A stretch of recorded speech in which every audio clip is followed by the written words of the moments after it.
শোনাবো গানটা একটা রিয়েল ভার্সন ছিল, যে এই ভার্সনটা খালেকদন সাহেব গেয়েছিলেন। খালেকদন সাহেব আমার দাদা হুজুরের শিষ্য ছিলেন।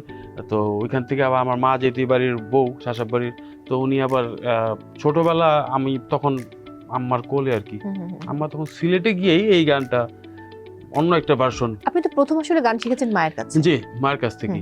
তো সিলেটে গিয়ে আম্মু শাহজালাল বাবার ওখানে গিয়েছিলেন। যে ও রজত ওইখান থেকে গিয়ে ঘোরাফেরা তো শুনে জিয়ারত করতে গিয়েছিলেন। তো উনি, আমি ছোট থাকতে উনি গানটা শুনেছিলেন, তো উনি নিজের মধ্যেই ধারণ করে রাখছিলেন। তারপরে আমি বড় হওয়ার পর আমি সবসময় শুনতাম আম্মা এই গানটা গাইতেন মাঝে মাঝে। তো আমি যখন মিউজিক আমার টুকটাক হয়, তখন আমি ফুয়াদ ভাইয়ের সাথে, ফুয়াদ আল মুক্তাদির ভাইয়ের সাথে একটু উঠা বসা শুরু হইলো, উনি আমাকে ডাকলেন। তো আমি ওনার স্টুডিওতে বসে একদিন এটা বানাবো, তুমি তো কম্পোজার হয়ে গেলা। But it make me like Arfin Rumi. মাকে ক্রেডিট দিতে হয়, মা কিছু জিনিস অ্যাড করেছে, সুর মায়ের মতো কিছু আছে এখানে, যে জিনিসগুলো একটু অন্যরকম। এই গানটা তো ফোক অ্যাকচুয়ালি, কিন্তু আম্মুর মতো করে কিছু সুর অ্যাড করেছে, কথা একটু শুনবো। শোনাবো শুনছনি গো, শোনাবো শুনছনি, নিতে আইলে নায়র যাইবানি।